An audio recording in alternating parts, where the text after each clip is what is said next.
Hi, good morning and welcome to our cozy garden. So today is a great day for us to plant our potted rose in our fragrant garden, which I will show you later. Now, why we decided to have a fragrant garden in our backyard? We want to actually have a zone, like a cozy zone wherein when you go there, you'll smell different kinds of fragrance. So in that zone, we are adding more perennial plants that have different varieties of scents, such as these roses, lilacs, lavender.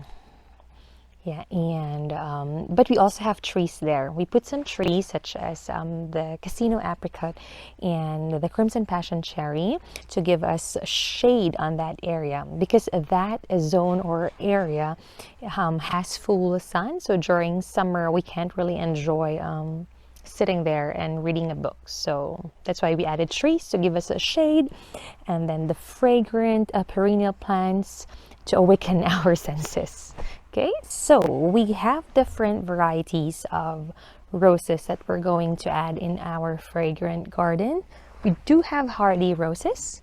Hardy roses are recommended in our zone. We are actually in zone 3, and then these hardy roses are for zone 2 and up.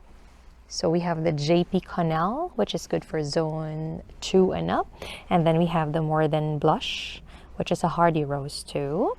And then we also got this beautiful David Austin roses, but then they are recommended for zones 4 or 5 and up. So I've reached out to some roses community in social media and asked if there are any fellow gardeners who belong to zone 3, if they have successfully grown this kind of roses. Well, some were not successful and some are. So they gladly shared their tips on how to grow this beautiful roses, and we're going to follow those tips and give them extra care so that they'll survive our harsh winter. So we have the Harlow Carr, the Desdemona, and the Lady Gardener from the David Austin collection.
These David Austin roses are considered tender roses here in zone 3, and they have extra and specific ways in planting them so they'll survive our harsh winter.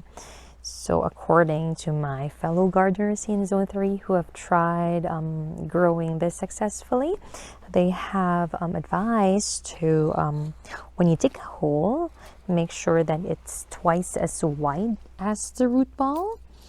So it's like this, but we'll try our best to do it in our fragrant garden as we have limited space in that area.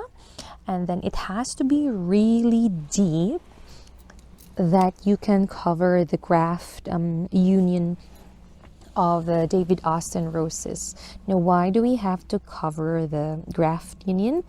To protect it and to protect it during winter time. Okay, because these are very important.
So come fall, we're going to put extra protection around the tender roses.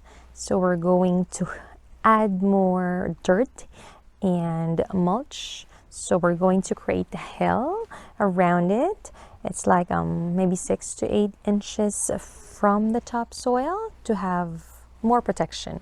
And then in winter time, we're going to put lots of, when we shovel, we're going to put the snow around the roses too, to have extra protection. It's like an extra natural insulation for the roses, just like what they're doing with igloos. Okay.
So we already planted our plants, perennial plants in our fragrant zone. So we have the JP Connell rose. It's a hardy rose. It's good for zone 3. And then we also have the Harlow Carr here, which is rated for zone 4. So we're trying that. And then we have lilac and then Saskatoon berries, which we got from the Saskatoon farm. And then on this side, we have the David Austin Lady Gardener. And then at the middle is our Morden blush rose. It's a hardy rose, good for our zone 3. And lastly, the Desdemona rose. So thanks for watching. This is May from our Cozy Garden.